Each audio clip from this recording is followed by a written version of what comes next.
Hi everyone, Dr. Brian Hickey from the River Institute here, and today I'm going to talk about water conservation. And if you, like me, live in Cornwall right beside the St. Lawrence River or anywhere on the shores of the Great Lakes St. Lawrence ecosystem, it's really easy to get the impression that water is super abundant because we've got lots of it here. But that's really a misleading impression. And today I'm going to talk about the global water cycle and why we should treat this fresh water that we live beside with a little bit more respect than we've done historically. So, the interesting thing about water is water was formed early on in the evolution of planet Earth, and once this water was created, as the planet cooled down, we ended up with this water we see behind us here, but it's a fixed amount. Since that initial creation of water as the planet cooled, no new water is created and no water is lost from the system, at least not in any significant amounts. And so what we started with is what we have now, and it's what we'll always have.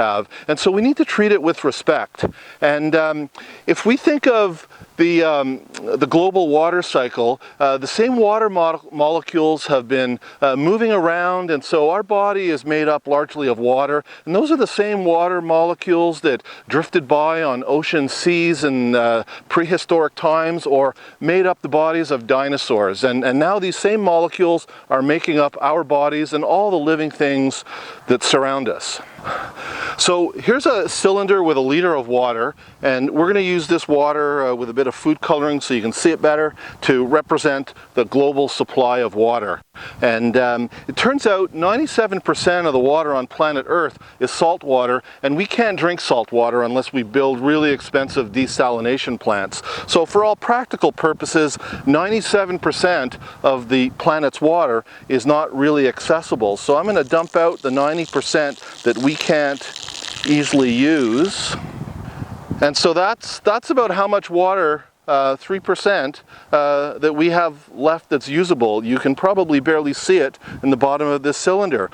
That's the fresh water. But we can't drink all the fresh water because about 69% of that is locked up in polar ice caps and glaciers, and so and that represents 69% of this tiny amount here. So we have to dump out 70% of that.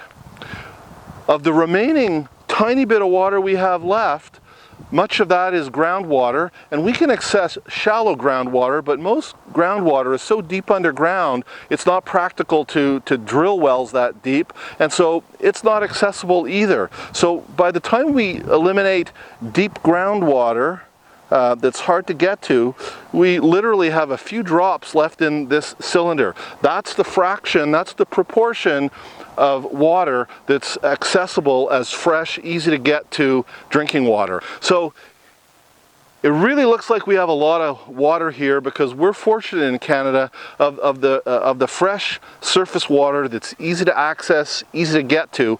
About 20% of it is part of the Great Lakes St. Lawrence ecosystem, and many of us live right on the shore of this ecosystem where we can easily access this source of water. But most of the world is not this lucky, so we have a responsibility to take better care of this river.